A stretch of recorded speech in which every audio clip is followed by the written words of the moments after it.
So we keep that. This money we have to prorate to the seller net of expenses, presumably, right? No, I haven't been able to figure out a name. Robert had contacted TNF and said, I have an idea, I want to get more involved. You know, so you plant a seed, right, and you nurture it. And so I planted a seed there 2.5 years ago. And now we're going to go back and take a look at it and nurture it a bit more.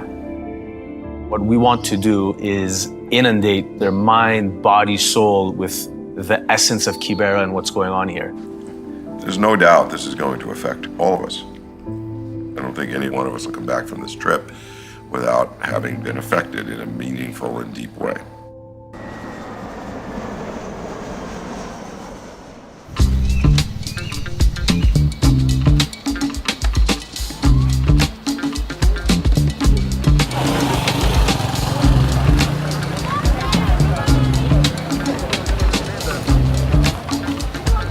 Now the town, city center is up there, the city center. Yeah, I see. You can see it, huh? Yep. Yeah. It's an interesting contrast, huh? Well, it's also very densely populated. Yes.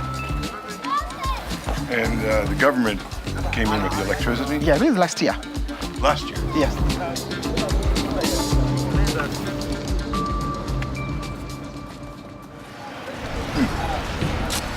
Have you ever been a place like this before? Not quite.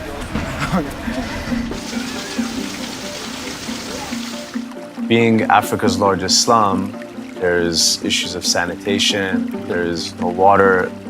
Not having that infrastructure in place requires them to sort of go off market or black market in order to find water.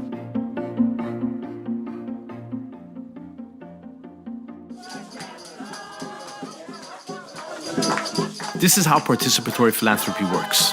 I wanted to change the way donors interacted with the foundation, to move beyond the basic financial contribution, beyond writing a check. If someone's donating money remotely, I view that more as a passive participation. An active participation is getting somebody on the ground to actually see, smell, feel, experience what's going on. This is the REC school in Kibera, which is a public school which has about 1,300 kids, and we've been supporting them for about 7 years now. All the kids in the school come from the slum area. That means their parents have got low income. They live on less than $1 per day. The school fee is about $100 per year. But then they pay another $150 for the meals that they're going to eat in here. Most of the parents in here actually don't have just one child. You're talking about a family that has got 5, 6 kids staying in a 7 feet by 7 feet room. So it is actually a lot of money for them.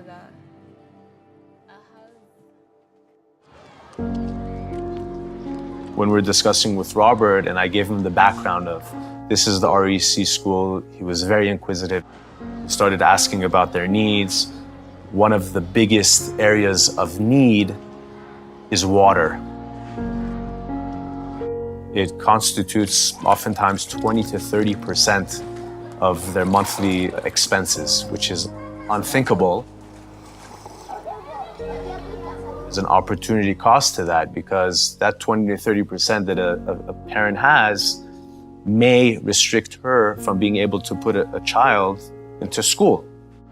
The fact that it's more expensive for people in Kibera to get water than it is for people in the central business district of Nairobi or even Los Angeles or New York, you have a major issue because these people are operating on $1 a day. Water is not a luxury, that's a necessity. The plan is simple. We decided that we're gonna set up a borehole, and this was the first component of creating a sustainable community water project. Once it's up and running, the idea is for the school to sell its water to neighboring schools.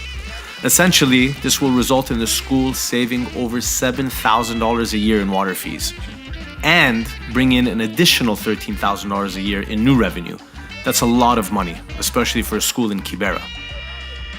North African Foundation said they could be able to get somebody to do the funding for the borehole.